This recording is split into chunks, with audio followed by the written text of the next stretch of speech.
pueblo de Los Ángeles, México. Contáctenos a través de nuestro teléfono en cabina 243-7185. Somos Argos Observatorio.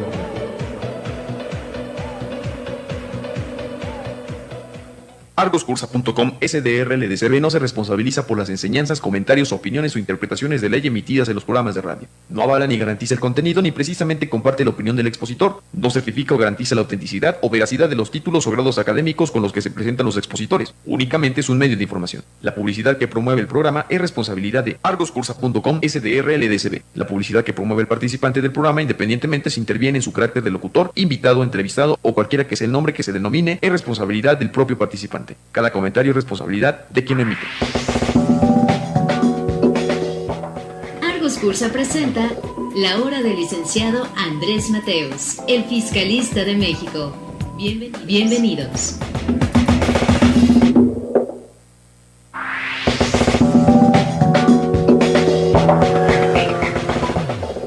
Hola, ¿qué tal? Muy buena tarde. Bienvenidos a Argos Cursa Radio, la estación de la cultura y el conocimiento, la única estación que lo capacita mientras usted trabaja.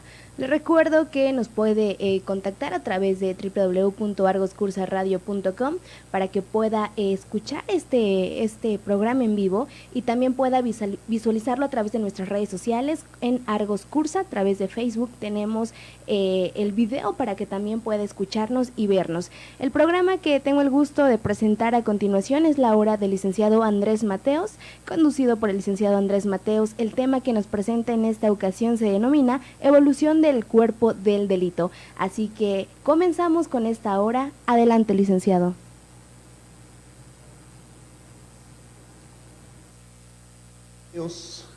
En una emisión más de su programa de todos los viernes, en el cual a través de los micrófonos de Argos Cursa Radio hablamos acerca de temas que nos interesan a todos, no solamente en el ámbito fiscal, sino en otras áreas del derecho. Y por ello, este programa va dirigido a abogados, contadores, empresarios, asesores, postulantes, contadores, en fin, interesa a diversas áreas.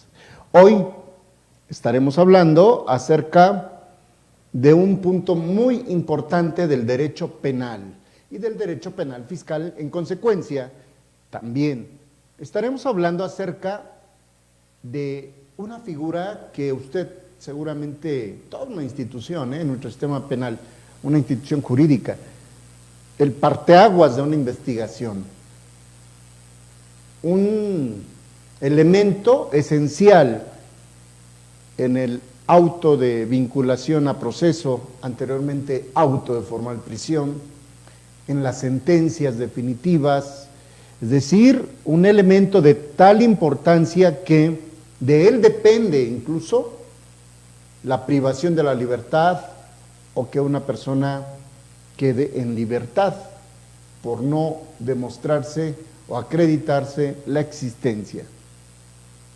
Así es que, por favor, siga este programa, le va a gustar. Yo invito también cordialmente a los estudiantes de las áreas de la contaduría pública y del derecho, que en este momento siguen el programa, para que juntos tengamos conocimiento de este tema, aprendamos un poco más y tengamos conclusiones. Vamos a hablar acerca de la evolución del cuerpo del delito y de la probable responsabilidad del indiciado.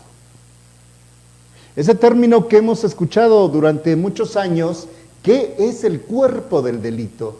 ¿Qué es la probable responsabilidad? Siempre han sido lo mismo. ¿Cuál es su importancia en el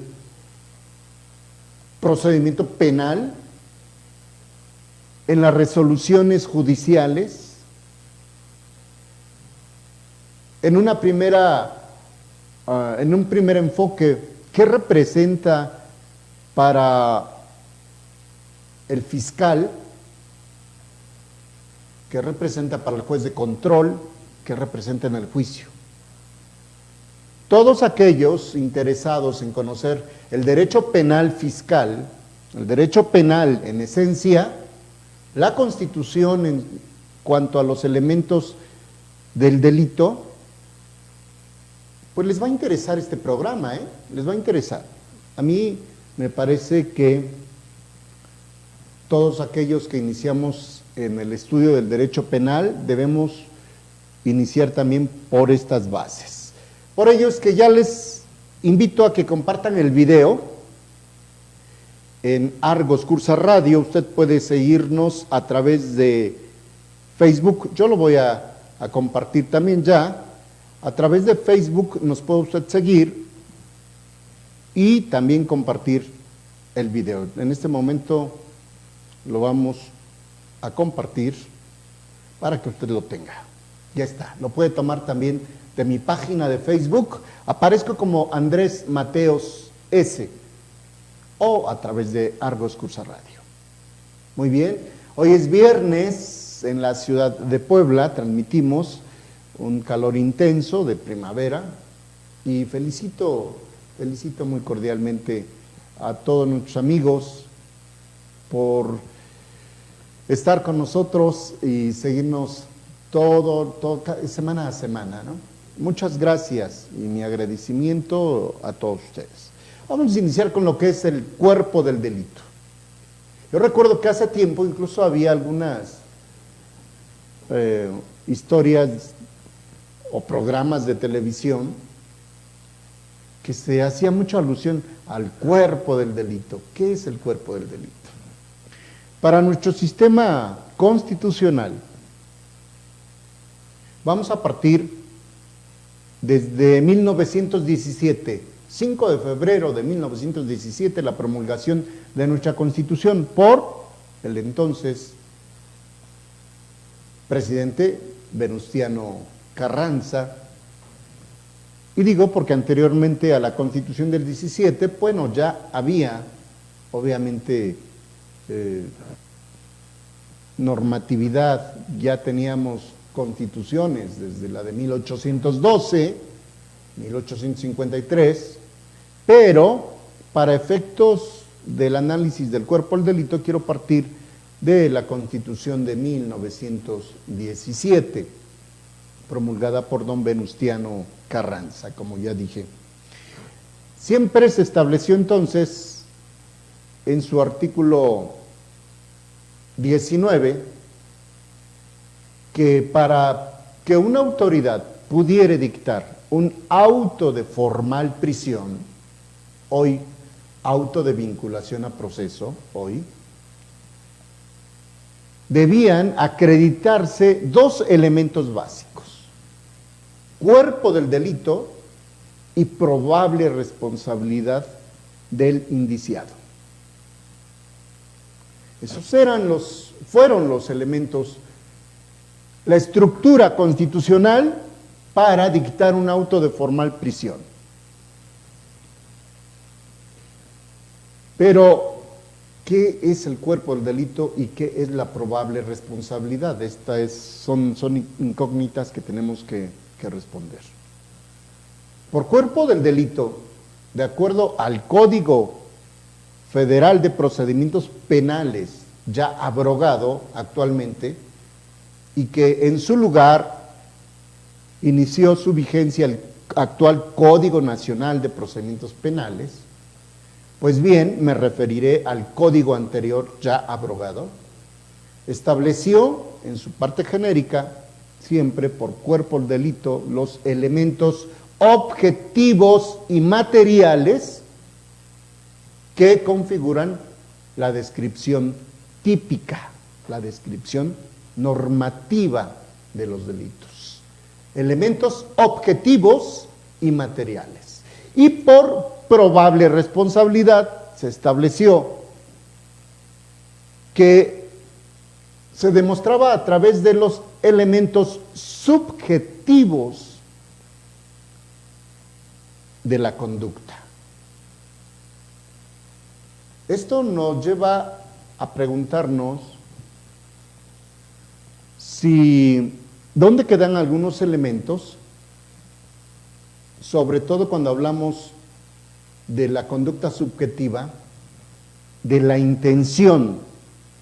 En materia fiscal, la intención de querer evadir al fisco. Es decir, no pagaste contribuciones porque se te olvidó, porque te gastaste el dinero, porque perdiste el dinero, porque te bloquearon tu cuenta, porque no quisiste, porque hiciste una estrategia fiscal agresiva para ocultar tus ingresos, para mover tus bases, para disminuir las bases. ¿Qué hiciste? O sea, ¿por qué no te ha resultado una cantidad de pago de contribuciones acorde con tus ingresos? Hay una intencionalidad, hay un propósito de disfrazar una realidad, hay una simulación. Todas estas preguntas en el derecho penal fiscal obedecen a elementos esenciales de 1917 en el artículo 19 constitucional: cuerpo del delito y probable responsabilidad. Pero estos elementos estructurales, a su vez, tienen su raíz. ¿Dónde tienen su raíz? Miren, la estructura jurídica del Estado mexicano, nuestro país, tiene su origen en cuanto a sus teorías jurídicas en el derecho romano, en el derecho canónico, en el derecho germánico. Por lo tanto, nuestras leyes son de orden europeo, y por ello nos interesa mucho seguir la evolución del derecho en España, en Alemania, en esos estados de Europa, porque esa es nuestra tradición jurídica. Visto así, necesitamos entonces analizar las escuelas que tuvieron que ver con la formación de las teorías sobre el cuerpo del delito y la probable responsabilidad por aquellos autores europeos principalmente, creadores de las escuelas, que a saber son la escuela clásica del derecho penal. Después tuvimos la escuela neoclásica del derecho penal. Tenemos la escuela finalista o el finalismo. Tenemos el funcionalista, el sistema funcionalista, y actualmente se hablan de otros sistemas más que ya iremos tratando en todo ello. ¿Qué tiene que ver este tipo de escuelas que van construyendo una teoría? Pues tiene que ver, analizar cómo se concibió el cuerpo del delito y la probable responsabilidad para llegar a nuestros tiempos y entender el derecho penal fiscal y el derecho penal en general. Cuando digo derecho penal fiscal es por el área a la cual básicamente nos dedicamos, a la defensa penal fiscal, en el caso de su servidor, y que tenemos que analizar esto.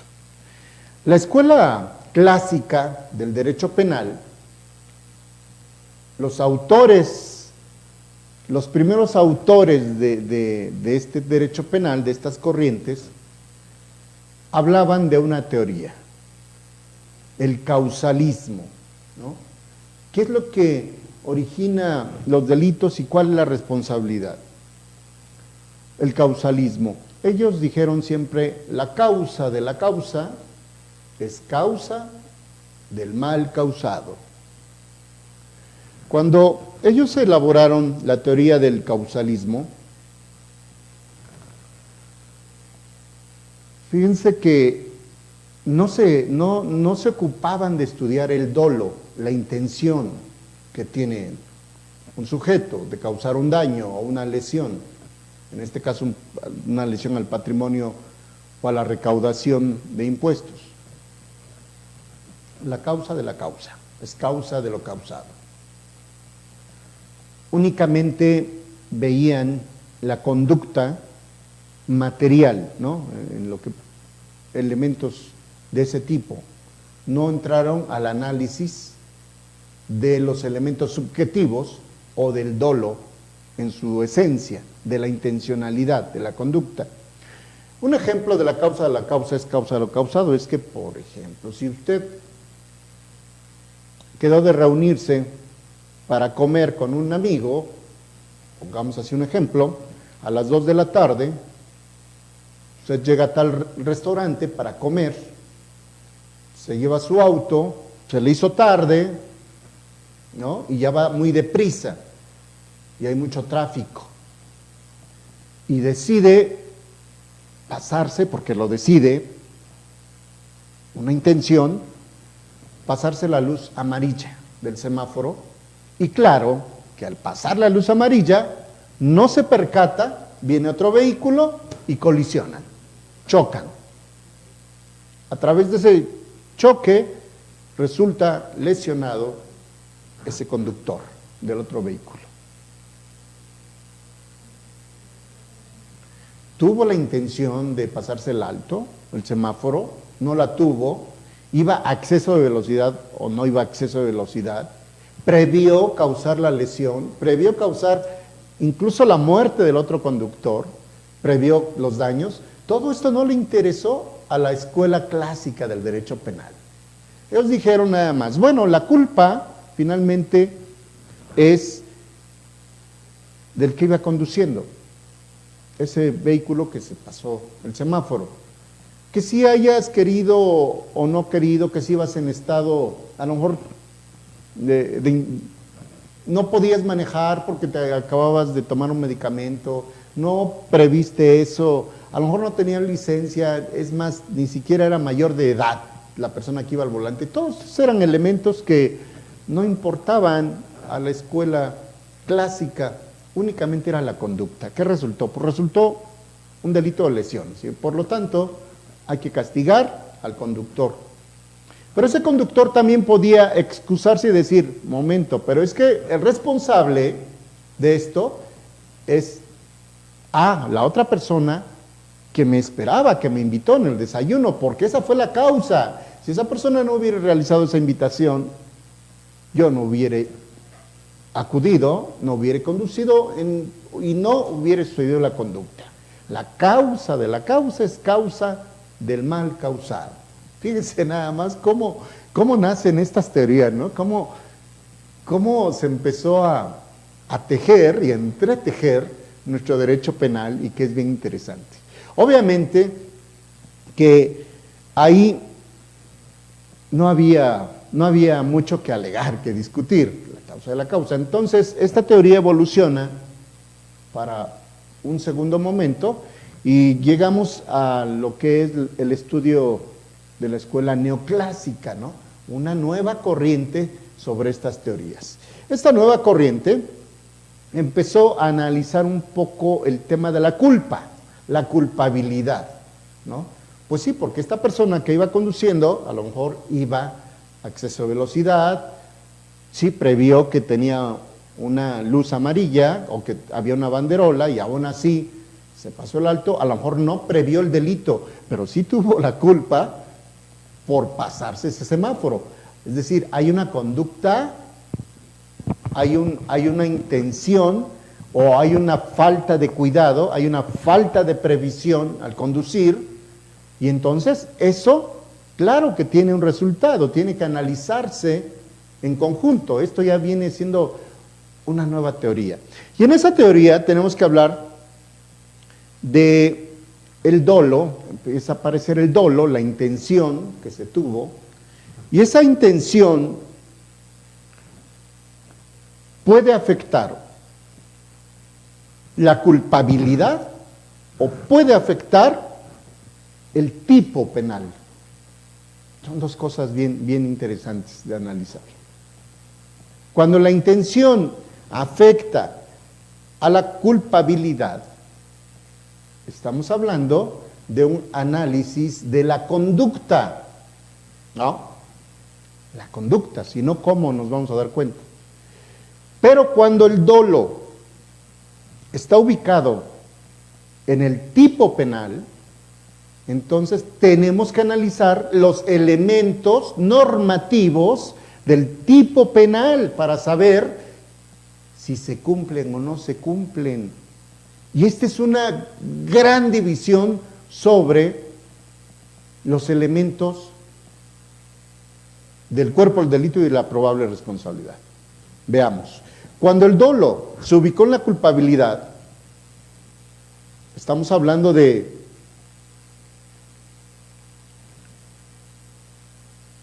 analizar si el conductor iba a exceso de velocidad.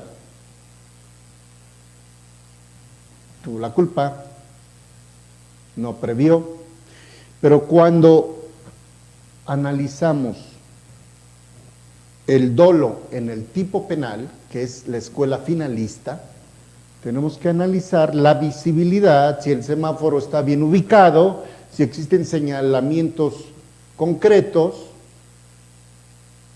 si la otra parte, el otro conductor, tuvo también la culpa, es decir, los elementos normativos del delito, lo que describe el delito, lo externo, no nada más la conducta como fue para la escuela clásica y la escuela neoclásica, sino que ahora las nuevas corrientes evolucionaron y dijeron, no, también tenemos que analizar esos elementos normativos, los externos, lo que describe el tipo penal, la conducta, ¿no? Y así es como se empezó a tejer esta evolución sobre el cuerpo del delito y la presunta responsabilidad. Es todo un parteaguas, es un parteaguas porque al analizar tanto los elementos del tipo penal, cuando no se cumplen con todos esos elementos, pues no se puede juzgar severamente, ¿no?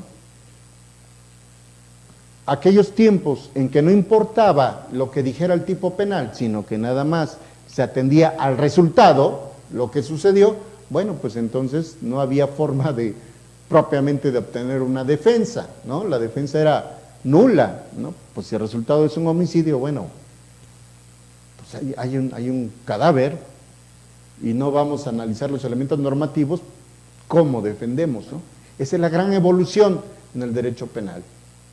Vamos a una pausa y regresamos con este tema tan interesante y les voy a comentar qué pasó en México, cómo estamos en esa evolución, porque actualmente el artículo 19 constitucional ya no se refiere a cuerpo del delito. ¿Por qué no se refiere a cuerpo del delito? ¿Cuál fue la razón? ¿Qué ha representado todo esto? Al regresar, continuamos. Andrés Mateos en su programa de los viernes. Esto es La Hora del Licenciado Andrés Mateos. Vamos a una pausa y regresamos. Argos Cursa Radio es el lugar donde las grandes mentes se reúnen para analizar el escenario fiscal y exponerlo. Escucha a los expertos en www.argoscursaradio.com.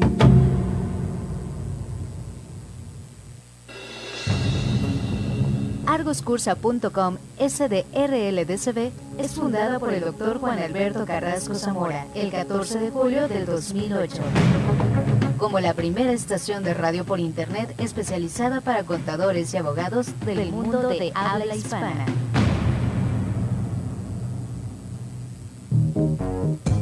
Visite nuestro canal en YouTube Argos Cursa TV, donde encontrará información de nuestra barra de programación, productos digitales, eventos presenciales, eventos a distancia y mucho más.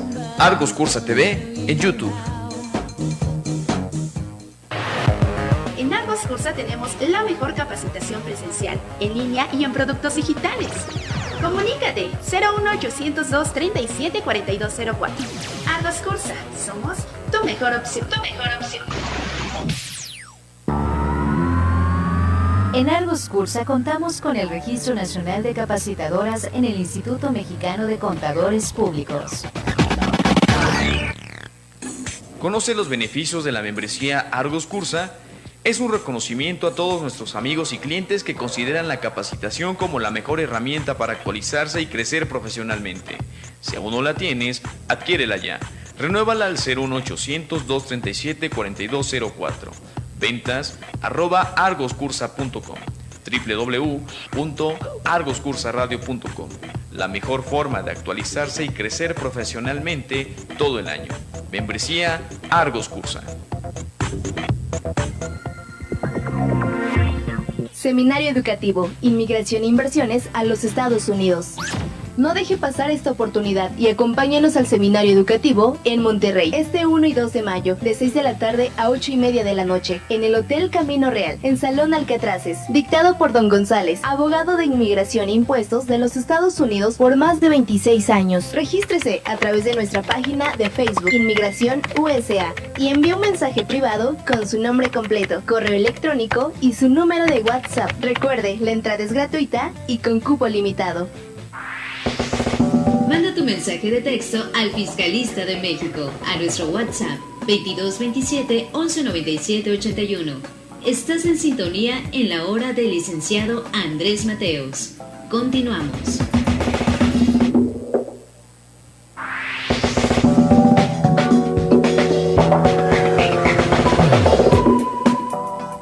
Muy buena tarde y continuamos a través de Argos Cursa Radio, la estación de la cultura y el conocimiento. Les recuerdo nuestras líneas telefónicas vía WhatsApp 2227 1197 81 y nuestro número en cabina 243 71 85 para que pueda ponerse en contacto con nosotros por alguna duda o aclaración.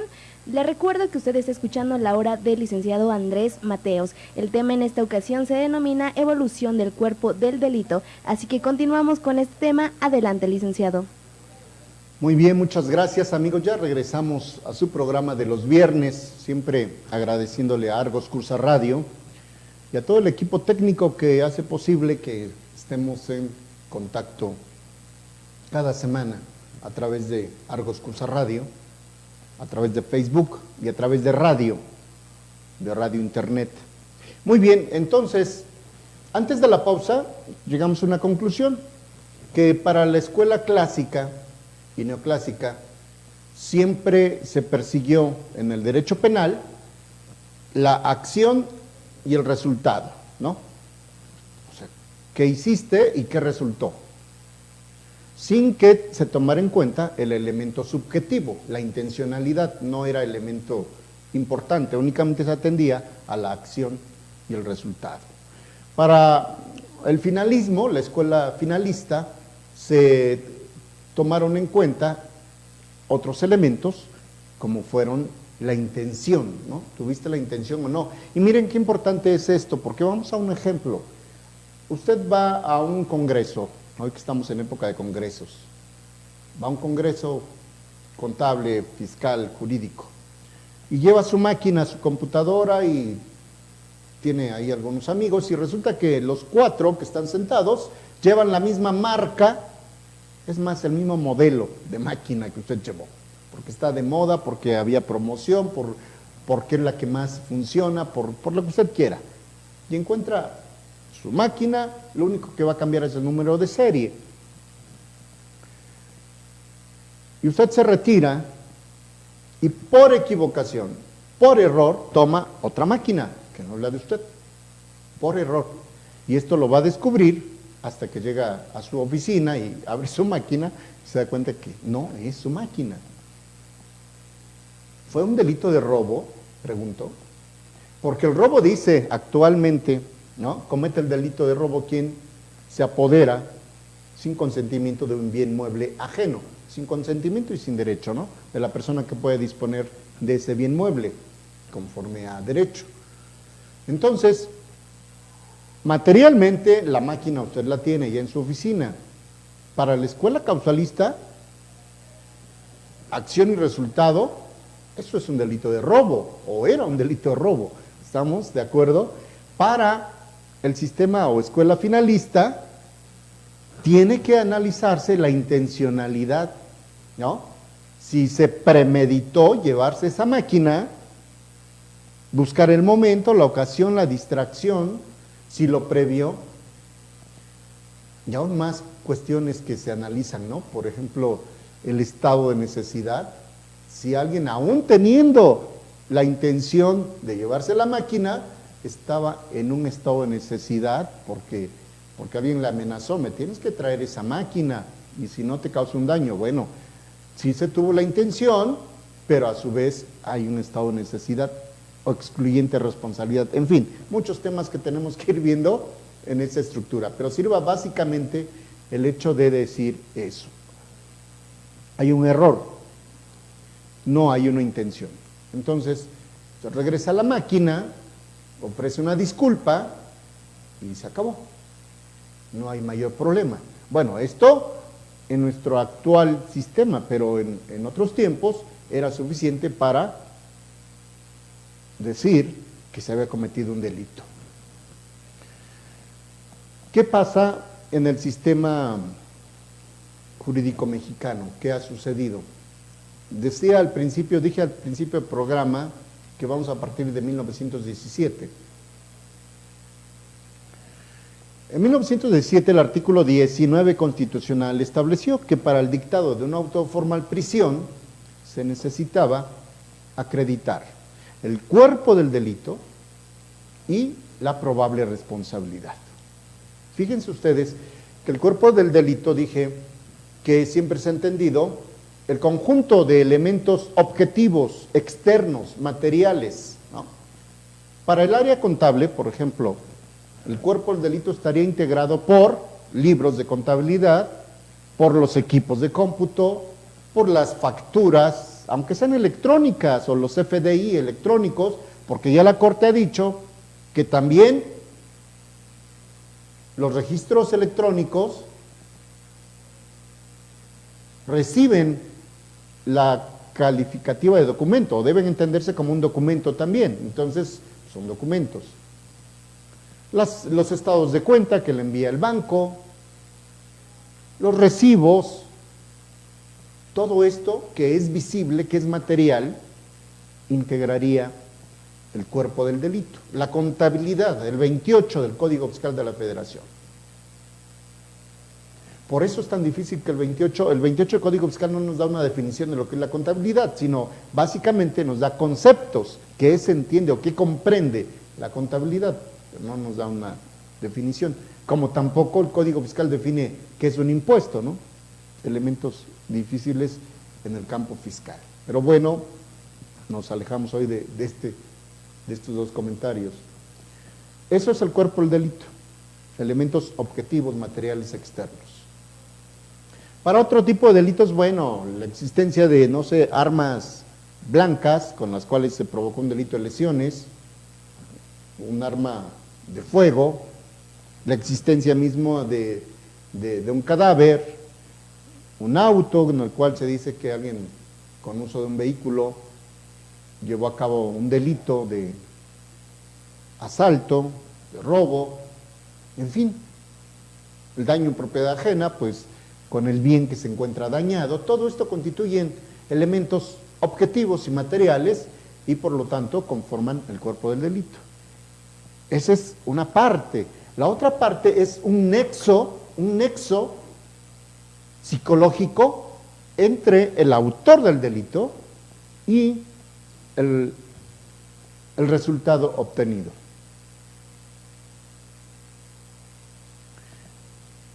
Se quiso cometer el delito, se tuvo la intencionalidad, se tuvo el propósito. Esto es parte de la culpabilidad y del dolo, ¿no? La intencionalidad. Es muy difícil entonces demostrar plenamente, acreditar la existencia de un elemento subjetivo como la intencionalidad. ¿Tuviste ese propósito? Es difícil acreditarlo. Por eso sucedió que para el derecho penal, tanto en la etapa de la investigación como propiamente del proceso, juicio y sentencia, siempre fue muy difícil llegar a la demostración, sí, de uno de los elementos, sí, del cuerpo del delito, por ser elementos objetivos, pero el segundo, la probable responsabilidad, qué difícil. Y sigue siendo un problema, el 400 bis del Código Penal Federal, cuando se refiere de operaciones con recursos de procedencia ilícita, establece un elemento subjetivo, cuando dice con conocimiento de que dichos recursos, bienes o derechos provienen de una actividad ilícita. O sea, qué difícil planteamiento para el delito de lavado de dinero. Pero bueno, ahí está, actualmente. Ante esta situación, resultaba que los abogados, en defensa de sus clientes, interponían el juicio de amparo porque decían, a ver, espérate, se ha dictado un auto de formal prisión sin que se acredite o demuestre la existencia de la presunta o probable responsabilidad. No hay, o sea, no hay elementos que lo demuestren. Y entonces, algunos jueces, de manera estricta, decían, en efecto, el auto de formal prisión que se ha dictado no nos dice cuáles son los elementos que sirvieron para la demostración de la presunta responsabilidad. Y entonces surgían los amparos. Ante esta situación del 17, y que empezó a surgir por ahí un punto de debate entre órganos de gobierno, porque decían, especialmente los ministeriales, hoy fiscales, decían, o policías incluso, decían, nosotros detenemos a los delincuentes, se los llevamos a la autoridad, quedan a disposición de la autoridad judicial y la autoridad judicial los deja ir, los deja sueltos, les da libertad. No es justo.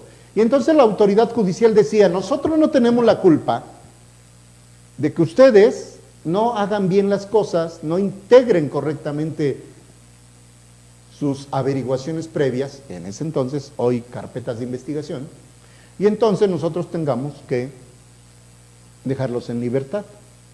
Hagan bien su trabajo y nosotros pues tendremos elementos para sujetar a proceso a quienes acuden en amparo. Esto trajo que las estadísticas presentadas por las autoridades competentes siempre eran muy bajas, porque decían, de tantos consignados o puestos a disposición ante la autoridad judicial por parte del Ministerio Público, al 30%, no sé, se le dictó un auto formal prisión, y otro tanto obtuvo amparo, y tantos llegaron a una sentencia. Las cifras siempre fueron muy bajas. Entonces se pensó en que había que reformar la Constitución, el artículo 19, y los correlativos del Código Federal de Procedimientos Penales. Si usted revisa por ahí el artículo 7º, 8º, 9º del entonces Código, y ya abrogado, va a encontrar en la parte genérica este tipo de problemas, que es el dolo, que es la culpa, y los elementos necesarios. En el artículo 68 va a encontrar también definición del dolo, ya en el Código de 1934. Bueno, se inició una reforma en el año de 1983, se empezó a pensar en esa reforma, madura en el año de 1994, se siguen todas estas discusiones, y llegamos a establecer, en lugar de cuerpos de delito y probable responsabilidad, a elementos del tipo penal. Y la Constitución dijo que en el artículo 19 para 1994, que para dictar un auto de formal prisión debían acreditarse los elementos del tipo penal. Y esto fue todo un cambio. Ya no se hablaba de cuerpo del delito ni de presunta responsabilidad, sino que el dolo, la intencionalidad, pasó a formar parte del tipo penal, de la descripción típica, antijurídica, culpable, de la descripción del delito. Ahí pasó el dolo. Y ahora, pues estaba muy complicado, porque entonces para dictar un auto de formal prisión, tenían que demostrarse los elementos del tipo penal. ¿Cuáles? Dijimos los abogados, todos, pues todos, no, todos. cuerpo del delito, que ya, bueno, no se llamaba cuerpo del delito, pero sí los elementos objetivos y materiales, y los elementos subjetivos, la intencionalidad, ese nexo de querer el resultado, de premeditar, y como seguía siendo un elemento subjetivo, pues la cascada de amparos creció y las cifras a la baja nuevamente. Había una inseguridad jurídica. Por lo tanto, del 94 a 1999 hay una contrarreforma en el 99 que se empezó a promover en 1998, y en 1999 regresamos a lo anterior. Las autoridades dijeron, no, vámonos para atrás otra vez porque estamos metidos en problemas. Y llegamos otra vez a que se debía acreditar el cuerpo del delito y la probable responsabilidad a partir de 1999. Y nuevamente seguimos los abogados en el derecho penal con lo que ya habíamos aprendido de la Constitución del 17, ¿no? Es decir, a ver, ¿cuáles son los elementos materiales? Aquí están. Bueno, eso es cuerpo del delito. ¿Cuáles son los elementos subjetivos? Para ese entonces, del 99 en adelante, los jueces empezaron a tomar, en su mayoría, una decisión y dijeron, por ejemplo, en el auto de formal prisión, procede, ¿no? Procede dictar el presente auto de formal prisión en virtud de que el delito, por ejemplo, el delito de defraudación fiscal, de acuerdo al artículo 108 del Código Fiscal de la Federación, comete el delito de defraudación fiscal quien con uso de engaños o aprovechamiento de errores omite total o parcialmente el pago de alguna contribución o alcanza algún lucro indebido con perjuicio del fisco federal, ¿no? Que es la actual definición del delito de defraudación. Ahora bien, dichos elementos o dicha figura delictiva se tiene por acreditada de la manera siguiente. Cuerpo del delito.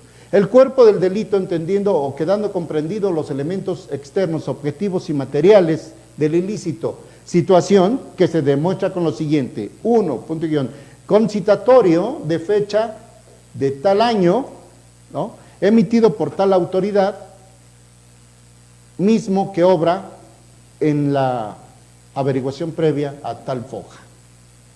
Con la entrega de la orden de visita domiciliaria contenida en el oficio número tal, de tal fecha, misma que fue entregada a un tercero, ¿no? Por ejemplo, en términos de la ley correspondiente y como consta a fojas tal. Con el acta parcial de inicio, con la segunda acta parcial, con la tercera acta parcial, con la última acta parcial, con el acta final, en fin, con el dictamen técnico contable emitido por los peritos del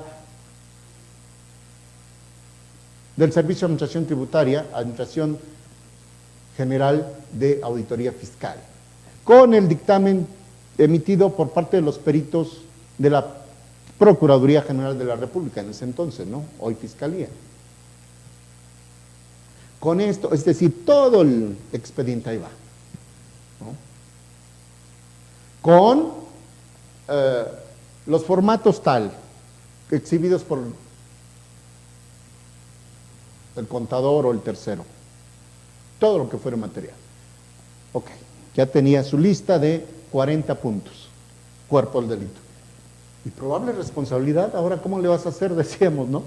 Entonces decían, ahora en términos del artículo 168 del Código Federal de Procedimientos Penales, la probable responsabilidad del indiciado fulano de tal en la comisión del delito que nos ocupa se tiene por acreditada con los mismos elementos que sirvieron para tener como demostrado el cuerpo del delito, ya que del análisis conjunto se desprende que el indiciado tuvo la intención de cometer el ilícito de defraudación fiscal, llevando para tal la ocultación de los ingresos de sus cuentas bancarias tal y tal y tal y tal y tal, y en fin, ya otra vez, ¿no? Hacer una cohesión entre esos elementos.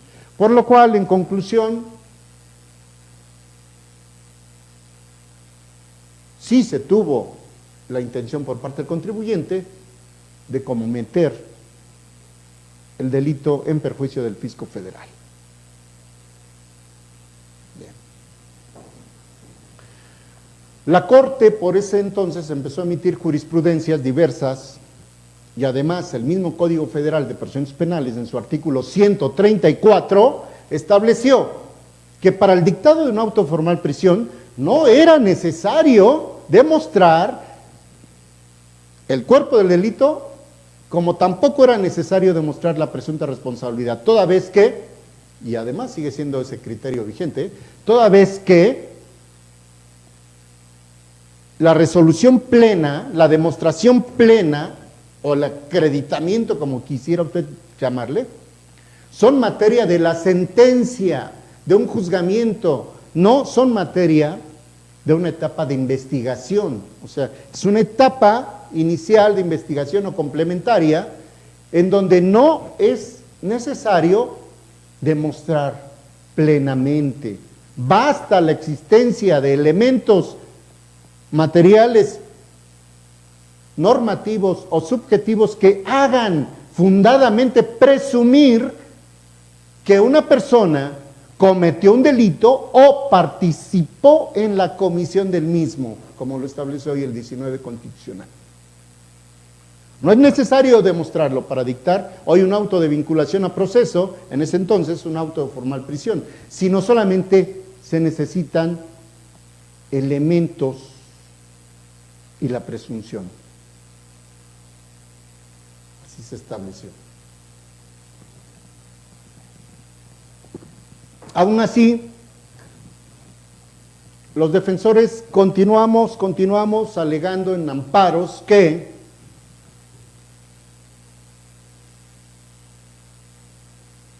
la Constitución estableció una conjunción, cuerpo del delito y probable responsabilidad. Esa I es conjuntiva, no es disyuntiva como podría ser la O, ¿no? Una u otra, que podría decir, deberá acreditarse la existencia del cuerpo del delito o la probable responsabilidad, uno u otro. No, la Constitución siempre estableció cuerpo del delito y probable responsabilidad. A través de esa I existe un nexo de los dos elementos. Entonces, siempre continuamos alegando que no se reunían los dos requisitos. Aunque sean sus etapas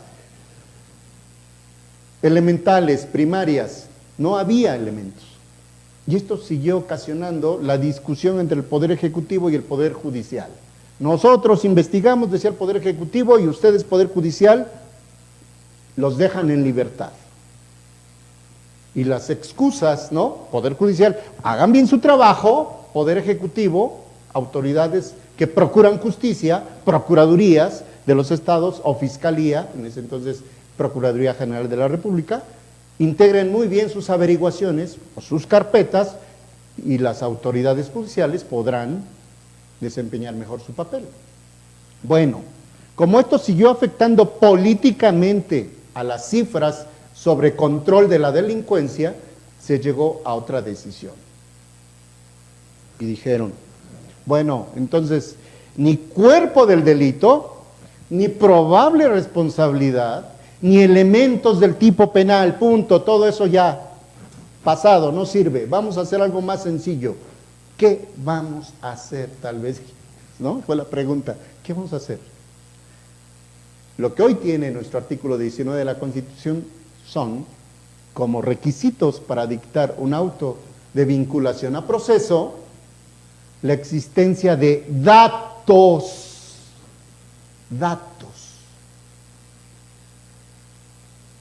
que presuman, datos en los cuales se establezca la presunción, la probabilidad de que una persona cometió el delito o participó en su comisión. ¿Pero qué es un dato? Un dato es un indicio, un dato es cualquier situación elemental sobre la realización de un delito. Oye, ¿por qué abandonamos la teoría del cuerpo del delito? ¿Por qué abandonamos la teoría de la presunta responsabilidad o probable responsabilidad? ¿No? La del cuerpo del delito, ¿por qué abandonamos elementos del tipo penal? ¿Por qué abandonamos todo eso? Pues porque siempre ha sido complicado y se la pusimos muy fácil a las autoridades. Porque la existencia de datos, en el ámbito contable, por ejemplo, la existencia de datos, pues sí, sigue siendo un dato, el que ustedes consideren una contabilidad, una firma electrónica, es un dato, una declaración provisional o definitiva es un dato, un domicilio fiscal es un dato, un CFDI es un dato, pues es un dato. Son datos, pero ya no se tiene que acreditar incluso. O sea, hoy nada más se necesita revisar la existencia de datos, ya no se acredita, hoy se revisa la existencia de datos, que existan datos, ya no se acreditan, solamente que existan datos y que hagan probable la responsabilidad de una persona o más personas desde luego en la comisión de un delito o que participó en la comisión del delito. Ahora, ven ustedes cómo el estándar probatorio, el estándar normativo disminuyó totalmente, ¿no? Al disminuir el estándar ese estándar de exigencia probatorio para dictar un auto de vinculación, ¿qué sucede? Pues que aumentan las cifras de personas sujetas a los procedimientos penales. Pues sí, porque ya la primera fase, la investigación, la ministerial, es totalmente relajada, es simple, son datos, ya, ni siquiera los tienes que acreditar, revisa que existan datos. Y con esos datos presumes la participación. La exigencia está en su nivel bajo. Y esto trae, obviamente, el incremento de cifras. Y por supuesto que sigue imperando el criterio de que en la etapa de investigación, ya sea la inicial o la complementaria, no es necesario que se demuestre ese nexo de culpabilidad, no es necesario que se investigue más allá de la existencia de los datos, porque finalmente eso es materia de un juicio, eso es materia de una discusión, eso es materia de datos de prueba, después una connotación de medios de prueba, ¿no? En esencia, pruebas, para llegar a un juicio, en un juicio en que anteriormente, decíamos los abogados, en el momento de formular las conclusiones acusatorias por parte del Ministerio Público, decía el Ministerio Público, de lo expuesto en la presente causa, se concluye, ¿no?,